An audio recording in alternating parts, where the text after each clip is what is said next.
لا ما هي محسومة عاصم لو سمحت. يعني صحيح خلينا نكمل محاولة حجز ان النصر جمهور النصر محارب.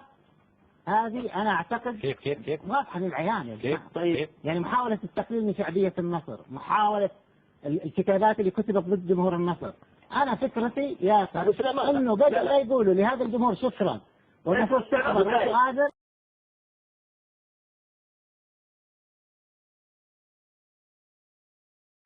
أبو سليمان تحديدا أنا شخصيا قريت ويمكن كان يذكرها، قريت لما قال واحد، طبعا هي من ضمن مقالات كثيرة، بعد مباراة الهلال والاتحاد في نهائي بطولة الأندية العربية، وهي بطولة الجميع يدرك أن الملعب امتلأ بالكامل. أنا طبعا ما أتكلم من وجهة نظر هلالي، بس بما أنه ضرب مثال أنا بضرب مثال له شخصيا. تفضل. فذكر أن حتى سماها بطولة السيارات وزي كذا. أنت أيضا هاجمت جماهير الهلال. لا مش العربية، مش العربية.